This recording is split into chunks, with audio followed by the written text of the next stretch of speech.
प्रणाम। मैं हूँ सिमरन और आज मैं उन लोगों से एक सवाल पूछना चाहती हूँ जो लोग ये बोलते हैं ना कि हमारे पास तो समय नहीं है पूजा का, हमारे पास वक्त नहीं है भक्ति करने का या ध्यान लगाने का। ज़रा आप एक ये चीज़ बताइए कि जो लोग ये बोलते हैं ना, इन सब बातों को बोलते हैं, आप आपसे मेरा एक सवाल है कि जिस भी रूप में आप उस ईश्वरीय शक्ति को पूजते हैं ना, कभी उन्होंने आपसे कुछ ऐसा बोला है कि हम तो पूरे ब्रह्मांड को संभालते हैं, हमारे पास वक्त नहीं है ज़रा आपकी बात सुनने का, आपकी इच्छाओं को पूरा करने का, हमारे पास वक्त नहीं है? क्यों नहीं बोला?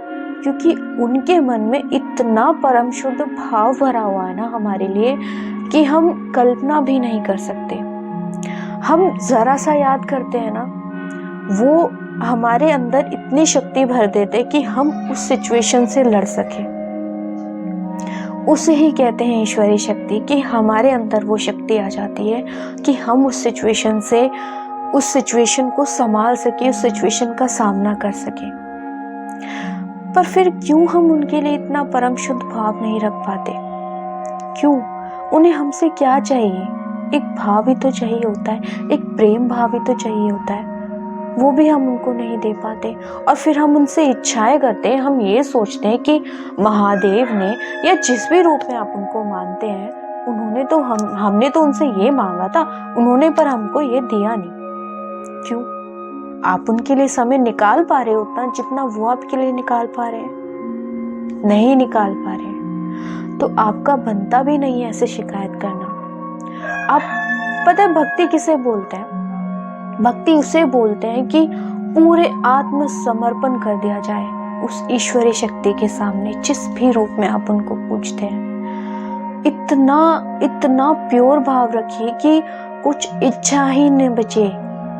जब आप ऐसा भाव रखना शुरू कर देंगे ना, तो आप यकीन नहीं मानोगे कि वो ईश्वरीय शक्ति सदाशिव आपको वो दे जाएंगे जो शायद आपने कल्पना भी नहीं करी होगी। भक्ति रखी जाती है प्रेम भाव के साथ, और जहाँ प्रेम होता है ना, वहाँ लेने की इच्छा कभी नहीं करनी चाहिए। हम महादेव के पास जाते हैं, हाथ जोड़कर हम प्रार्थना करने लग जाते हैं, महादेव हमें ये भी दे देना, महादेव हमें वो भी दे देना, महादेव उस दिन ये हो जाना चाहिए, महादेव ये।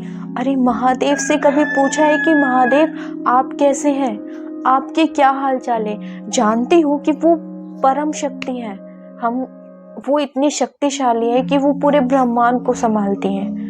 पर उनको कितना अच्छा लगता होगा ना कि मेरे पूरे ब्रह्मांड में इतने सारे लोग हैं, उसमें से एक व्यक्ति ऐसा है जो मेरा हालचाल पूछता है, उसको मेरी फिक्र है। अच्छा लगेगा ना? तो हमें कितना अच्छा लगता है ना कि हमारी कोई केयर करता है, हमारी कोई फिक्र करता है, हमारी कोई चिंता करता है, उस प्रेम भाव के साथ जिसमें सामने वाले को कुछ चाहिए ही नहीं। भक्ति में ऐसा भाव होना चाहिए, प्रेम भाव ऐसा होना चाहिए जहाँ पर कुछ इच्छा ना हो, सिर्फ भाव हो। उनके लिए समय, जिनसे हम प्रेम करते हैं ना, उनके लिए समय हमें निकालने की जरूरत नहीं पड़ती। वो प्रेम भाव, उस प्रेम भाव की पराकाष्ठा ही इतनी होती है कि वो वक्त अपने आप निकल जाता है। मतलब वो खुशी होती है कि हाँ, हमें अब वो क्षण आ चुका है, वो टाइम आ चुका है, अब हमें उनकी शरण में जाना है। वैसे तो एक जो वास्तविक हमारी दुनिया, भौतिक दुनिया होती है, उसमें जो हम पूजा करते हैं उसका एक समय होता होगा, लेकिन जिनके मन में परम शुद्ध भक्ति होती है उनका कोई समय नहीं होता पूजा करने का। मनोभाव से भी पूजा की जा सकती है, उनके नाम जपते रहो मन में, वो भी एक पूजा होती है, वो भी एक ध्यान होता है। और रही बात जो लोग ये बोलते हैं हमारा पूरा दिन बिजी जाता है, हम पूरा दिन जॉब पर रहते हैं, तो ध्यान, मैं कहना चाहती हूँ, ध्यान हम कहीं भी लगा सकते हैं, कुर्सी पर बैठकर, सोने के टाइम पर हम। और जो बिल्कुल मतलब जिनके पास समय है वो अच्छे से ध्यान लगाए, पूरा आसन ग्रहण करें। जिनके पास समय नहीं है उनके लिए मैंने बता ही दिया है, वो कहीं भी ध्यान लगा सकते हैं। हम जरूरी नहीं है, बस एक मन में ये होना चाहिए कि हमें उनके लिए वक्त निकालना है।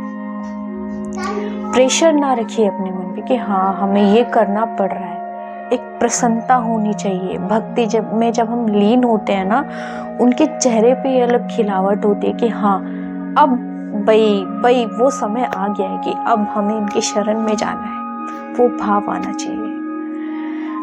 जिस दिन वो भाव आ गया ना, तो समझ लेना कि आप उस भक्ति की, उस प्रेम की पराकाष्ठा तक पहुंच चुके हैं।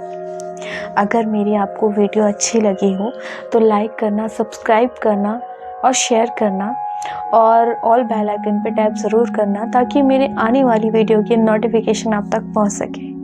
जय महादेव, प्रणाम।